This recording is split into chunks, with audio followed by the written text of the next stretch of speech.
Peter and Wendy. Chapter 6.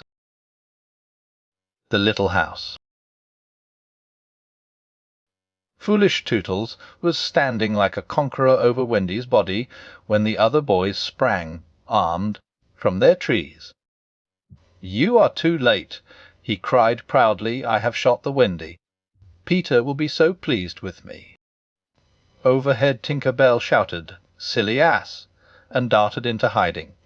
The others did not hear her. They had crowded round Wendy, and as they looked a terrible silence fell upon the wood.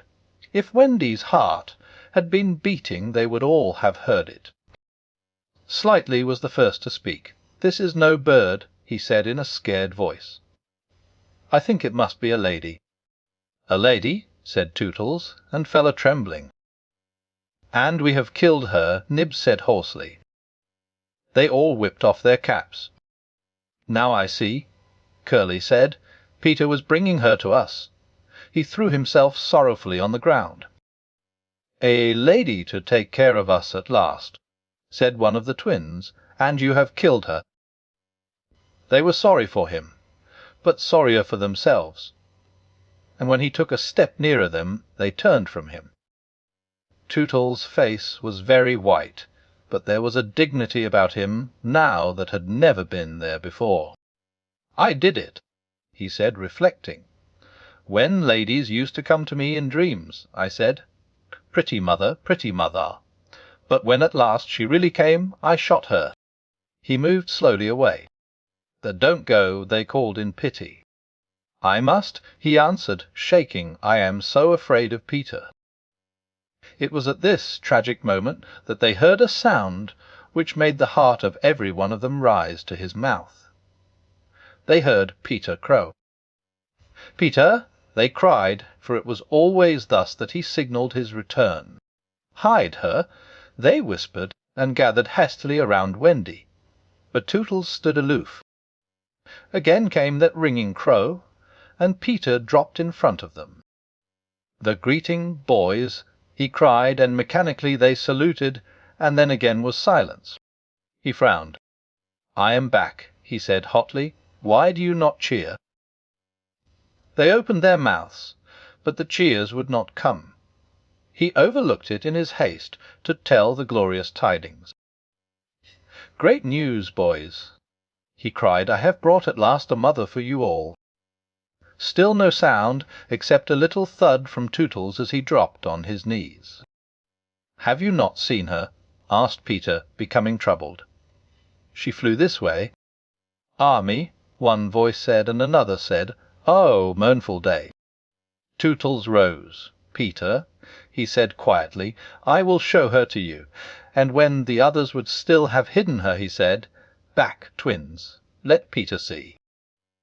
So they all stood back and let him see, and after he had looked for a little time, he did not know what to do next. "She is dead," he said uncomfortably. "Perhaps she is frightened at being dead." He thought of hopping off in a comic sort of way till he was out of sight of her, and then never going near the spot any more. They would all have been glad to follow if he had done this. But there was the arrow. He took it from her heart and faced his band. "Whose arrow?" he demanded sternly. "Mine, Peter," said Tootles on his knees. "Oh!" "Dastard hand," Peter said, and he raised the arrow to use it as a dagger. Tootles did not flinch. He bared his breast. "Strike, Peter," he said firmly. "Strike true." Twice did Peter raise the arrow, and twice did his hand fall. "I cannot strike," he said with awe. "There is something stays my hand." All looked at him in wonder, save Nibs, who fortunately looked at Wendy. "It is she," he cried, "the Wendy lady. See her arm." Wonderful to relate, Wendy had raised her arm. Nibs bent over her and listened reverently.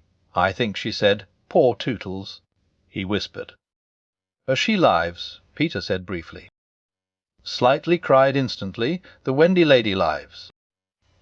Then Peter knelt beside her and found his button. You remember she had put it on a chain that she wore round her neck. See," he said, "the arrow struck against this. It is the kiss I gave her. It has saved her life." "I remember kisses," Slightly interposed quickly. "Let me see it. Aye, that's a kiss." Peter did not hear him. He was begging Wendy to get better quickly, so that he could show her the mermaids. Of course she could not answer yet, being still in a frightful faint, but from overhead came a wailing note. "Listen to Tink," said Curly. "She is crying because the Wendy lives." Then they had to tell Peter of Tink's crime, and almost never had they seen him look so stern. "Listen, Tinker Bell. He cried, 'I'm your friend no more. Begone from me forever.'" She flew on to his shoulder and pleaded, but he brushed her off. Not until Wendy again raised her arm did he relent sufficiently to say, "Well, not forever, but for a whole week."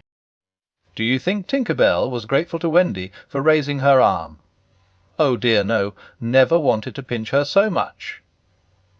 Fairies indeed are strange, and Peter, who understood them best, often cuffed them. But what to do with Wendy in her present delicate state of health? "Let us carry her down into the house," Curly suggested. "Aye," said Slightly, "that is what one does with ladies."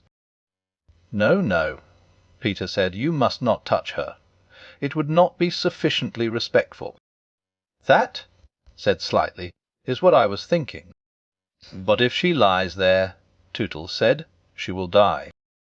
"Aye, she will die," Slightly admitted, "but there is no way out." "Yas, there is," cried Peter. "Let us build a little house round her." They were all delighted. "Quick," he ordered them, "bring me each of you the best of what we have. Gut our house. Be sharp." In a moment they were as busy as tailors the night before a wedding. They scurried this way and that, down for bedding, up for firewood, and while they were at it, who should appear but John and Michael? As they dragged along the ground they fell asleep standing, stopped, woke up, moved another step, and slept again. "John, John," Michael would cry, "wake up. Where is Nana, John, and mother?" And then John would rub his eyes and mutter, "It is true we did fly." You may be sure they were very relieved to find Peter. "Hullo, Peter," they said. "Hullo," replied Peter amicably, though he had quite forgotten them. He was very busy at the moment measuring Wendy with his feet, to see how large a house she would need. Of course he meant to leave room for chairs and a table. John and Michael watched him. "Is Wendy asleep?" they asked. "Yes." "John," Michael proposed, "let us wake her and get her to make supper for us." But as he said it, some of the other boys rushed on carrying branches for the building of the house. "Look at them," he cried. "Curly," said Peter in his most captainy voice, "you see that these boys help in the building of the house." "Eh, sir?" "Build a house," exclaimed John. "For the Wendy," said Curly. "For Wendy," John said aghast. "Why, she is only a girl." "That," explained Curly, "is why we are her servants. You, Wendy's servants." "Yes," said Peter, "and you also. Away with them." The astounded brothers were dragged away to hack and hew and carry. "Chairs and a fender first," Peter ordered. "Then we shall build the house round them." "Eh," said Slightly, "that is how a house is built. It all comes back to me." Peter thought of everything. Slightly he ordered, "Fetch a doctor." "Eh, eh," said Slightly at once, and disappeared, scratching his head. But he knew Peter must be obeyed, and he returned in a moment, wearing John's hat and looking solemn. "Please, sir," said Peter, going to him, "bear you a doctor." The difference between him and the other boys at such a time was that they knew it was make-believe, while to him make-believe and true were exactly the same thing. This sometimes troubled them, as when they had to make believe that they had had their dinners. If they broke down in their make-believe, he rapped them on the knuckles. "Yes, my little man," anxiously replied Slightly, who had chapped knuckles. "Please, sir," Peter explained, "a lady lies very ill." She was lying at their feet, but Slightly had the sense not to see her. "Tut, tut, tut," he said. "Where does she lie?" "In yonder glade." "I will put a glass thing in her mouth," said Slightly, and he made believe to do it, while Peter waited. It was an anxious moment when the glass thing was withdrawn. "How is she?" inquired Peter. "Tut, tut, tut," said Slightly. This has cured her. "I am glad," Peter cried. "I will call again in the evening," Slightly said. "Give her beef tea out of a cup with a spout to it." But after he had returned the hat to John he blew big breaths, which was his habit on escaping from a difficulty. In the meantime the wood had been alive with the sound of axes. Almost everything needed for a cosy dwelling already lay at Wendy's feet. "If only we knew," said one, "the kind of house she likes best." "Peter," shouted another, "she is moving in her sleep." "Her mouth opens," cried a third, looking respectfully into it. "Oh, lovely!" "Perhaps she is going to sing in her sleep," said Peter. "Wendy, sing the kind of house you would like to have." Immediately, without opening her eyes, Wendy began to sing. "I wish I had a pretty house, the littlest ever seen, with funny little red walls and roof of mossy green."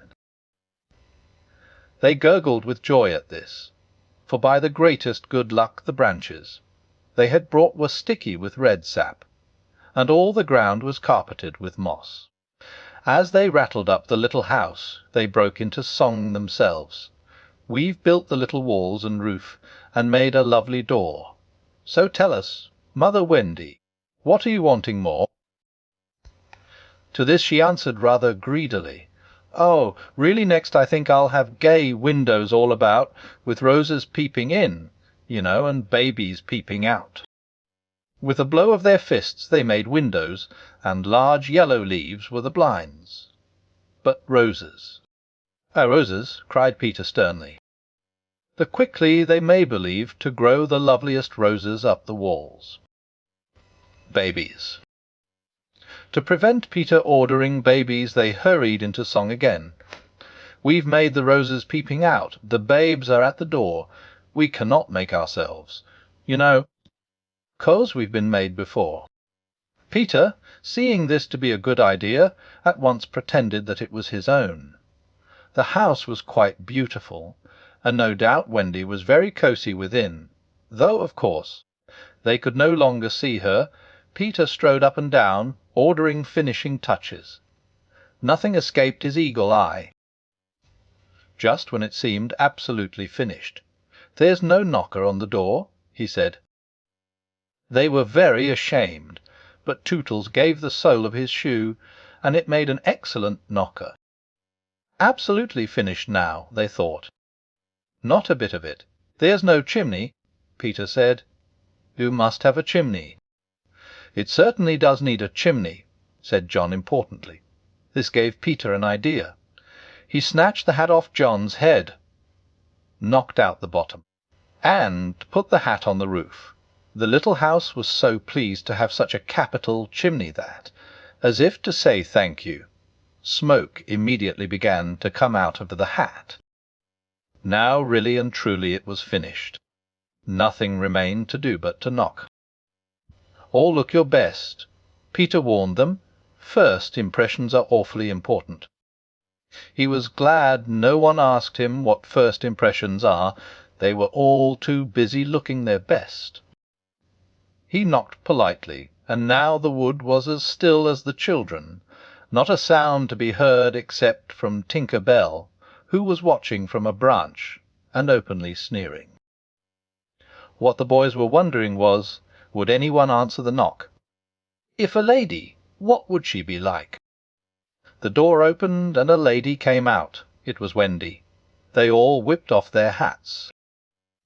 She looked properly surprised, and this was just how they had hoped she would look. "A where am I?" she said. Of course Slightly was the first to get his word in. "Wendy lady," he said rapidly, "for you we built this house." "Oh, say you're pleased," cried Nibs. "Lovely, darling house," Wendy said, and they were the very words they had hoped she would say. "And we are your children?" cried the twins. Then all went on their knees, and holding out their arms cried, "O Wendy lady, be our mother." "Ought I?" Wendy said, all shining. "Of course it's frightfully fascinating, but you see I am only a little girl. I have no real experience." "That doesn't matter," said Peter, as if he were the only person present who knew all about it, though he was really the one who knew least. "What we need is just a nice motherly person." "Oh dear!" Wendy said, you see, I feel that is exactly what I am." "It is, it is!" they all cried. "You saw it at once." "Very well," she said. "I will do my best. Come inside at once. You naughty children, I am sure your feet are damp. And before I put you to bed I have just time to finish the story of Cinderella." In they went. I don't know how there was room for them, but you can squeeze very tight in the Neverland. And that was the first of the many joyous evenings they had with Wendy. By and by she tucked them up in the great bed in the home under the trees. But she herself slept that night in the little house, and Peter kept watch outside with drawn sword. For the pirates could be heard carousing far away, and the wolves were on the prowl. The little house looked so cosy and safe in the darkness, with a bright light showing through its blinds, and the chimney smoking beautifully, and Peter standing on guard. After a time he fell asleep, and some unsteady fairies had to climb over him on their way home from an orgy. Any of the other boys obstructing the fairy path. At night they would have mischiefed, but they just tweaked Peter's nose and passed on.